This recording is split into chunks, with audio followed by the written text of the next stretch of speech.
What is going on, guys? It has been a while, I know, a whole month probably since I vlogged. I'm not even gonna make excuses. I'm just gonna start off the video by saying, we've been locked in. We're in week 9 right now of Hyrox training. I'm gonna catch you guys up on weeks, I think 5 to 8, that I need to brush you guys up on what I've been doing. I'm in a much better place in terms of my Hyrox training, but there's still a lot of weaknesses that I need to fix. And we're about a month out, less than a month out from the actual competition. I missed out on my Hyrox sim that I was supposed to do 2 weeks ago, but I just signed up for one this upcoming weekend.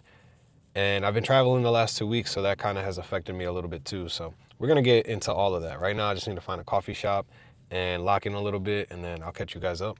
What's going on, guys? So yeah, I realized, like, looking back, I haven't recorded like anything since week 4.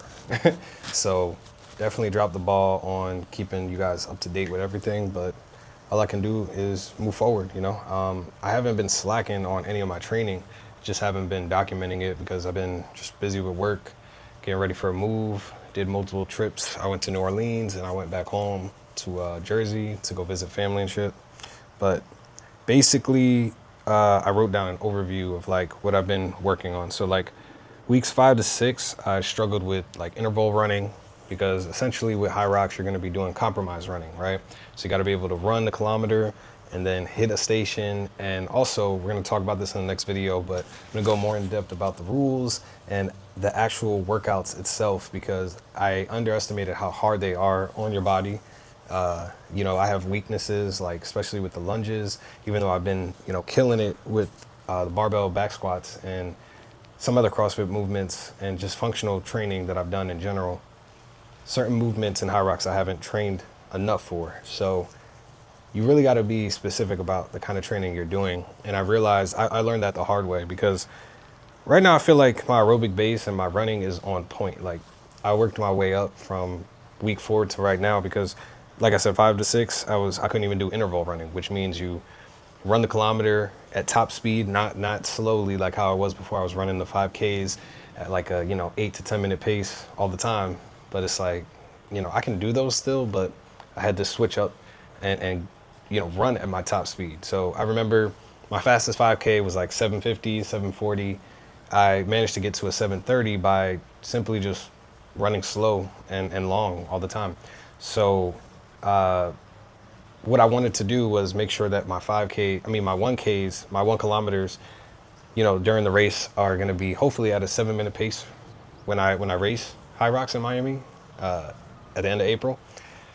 But sometimes I'll start off slow at an 8 minute pace. But the point was I couldn't even do 1 kilometer at that top speed, or let alone like even half a mile or zero point 0.3 miles. So I worked my way up to be able to do that multiple times. So again, you run, take a break, run, take a break.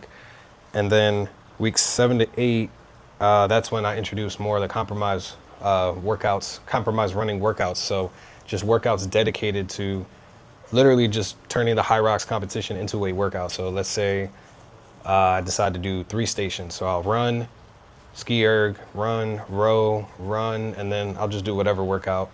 And that's pretty much what I've been doing, most of the time since week 7, or I would say week 8 to like now. I just got done splitting up the Hyrox workout actually the last 2 days, and I did that also last week as well, where I'll just do 4 stations. So I'll run 4 stations, and then I'll do the other ones the next day. And I've been still going to Los Campeones, like I talked about last time. That's probably the best gym to train right now, without actually joining, a Hyrox gym or a CrossFit gym. So it's been really good for my solo training. But yeah, I've been able to really build up my running.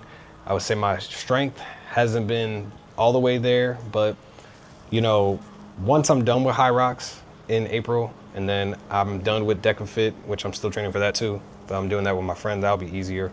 But once I'm done with those 2 competitions, my full focus is gonna be on CrossFit. I'm so mad, seeing the open right now and just missing out on it, but it's also good for me because Hyrox is helping me build my compromise running, my aerobic base and all that stuff, my threshold running, all that.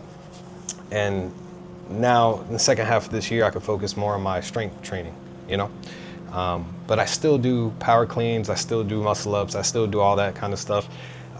Still got to work on like my toes to bar. Still got to work on very basic things that I don't even practice all the time. And once you don't use it, you lose it. You know what I'm saying? So even seeing the open 26.2 workout, the overhead lunges with the 50 pounds, like that shit's crazy. I can't even do that right now. But it's okay. I'm not discouraged by it. It's just more so, you got to train for what you're training for and focus on that. Because when I was running in the beginning for Hyrox, I didn't realize that compromised running was the main focus that you had to have, obviously, after you build the aerobic base. But with CrossFit, once I shift my focus to that, it'll be more strength training and less running, which is what I want to do, you know? But it's good for me because I'm giving myself more time to practice my snatches, my power cleans, some of the harder movements, my toes to bar, which is something I need to work on. But Hyrox is good for me too because it's also highlighting like, I need to get better at certain movements like lunges. Like I fucking suck at lunges. Even though I built up my leg strength a lot, I still suck at them. I can't get through 100 wall balls right now, which is not good. Get to like 50 or 60, my hands start hurting. Farmer's carry is actually harder than I thought. I haven't even been, like I try to mimic the actual standards for the open. For the men's, not the pro division, but like the regular division for Hyrox. I've been able to mimic the 1,000-meter road, 1,000-meter ski erg, and the sleds pretty good. The sled push and pull, I feel like I'm really solid at that, even after running. But surprisingly, the farmer's carry has been giving me issues. It feels like someone's really tugging on my arm and it hurts a lot when I'm done doing that. Lunges, just got to do them more. Burpees, I have a whole strategy for that I've seen from elite Hyrox people, because I remember trying to do a shit ton of burpees and my arm popped. And it's like, damn, this shit's harder than I thought. Because the distance you have to do the burpees it's a lot. So I'm going to be refining my training the next month to really mimic the competition now, because I think I'm supposed to do like 200-meter farmer's carries, and I was probably only doing like 50, thinking I did something. So it's a lot more work to be done, Yeah, we got to get into it the next video. So yeah, I'll talk to you guys soon. I'll catch you guys up, and hopefully I don't ghost you for a whole month. So see you then.